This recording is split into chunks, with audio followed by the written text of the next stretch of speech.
Hi guys, welcome back to my channel. In this video I'm going to show you how you can easily make a wedding cake at home. To start, you're going to want to level each layer. Remove any parchment paper if you have any, and then start to score the bottom of the dome. Be sure to keep your knife level and work your way towards the middle of the cake while spinning your turntable. If you don't have a turntable, don't worry, you can just place your cake on a parchment paper and spin it on your countertop.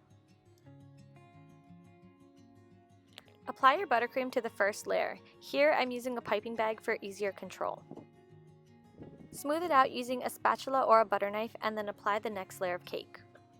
Since I'm using cookies and cream buttercream, I didn't fill it all the way to the edge because I want the outer layer of my buttercream to be white.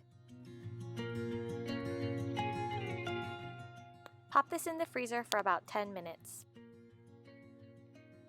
As you can see, there's gaps between the cake layers. We're just going to fill that in with our white buttercream. I found that the easiest way to do this is to fill your piping bag with the buttercream and then apply it to the spaces between the layers.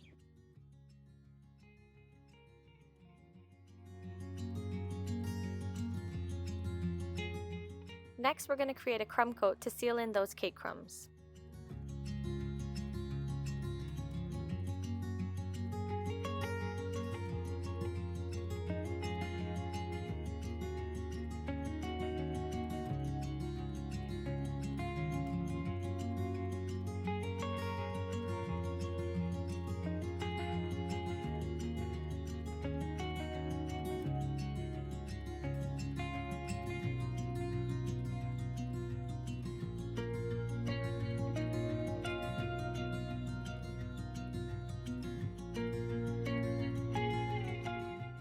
Once you're done with the crumb coat, place your cake in the freezer for about 20 minutes. If you can't fit it in your freezer, put it in the refrigerator for about half an hour.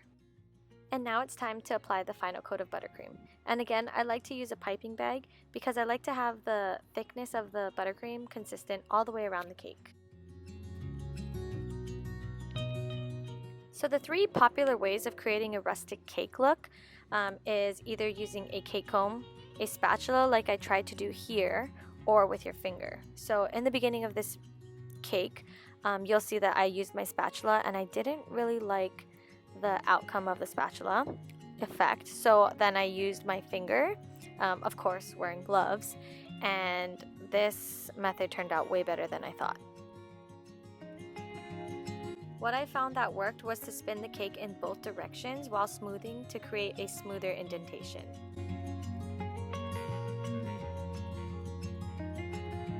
Alright, and the last thing to do is smooth those edges to the middle of the cake. If you guys like this video, please give it a thumbs up and don't forget to subscribe. If you have any questions, please leave it in the comment box below. Thank you guys so much for watching and have a great day. God bless.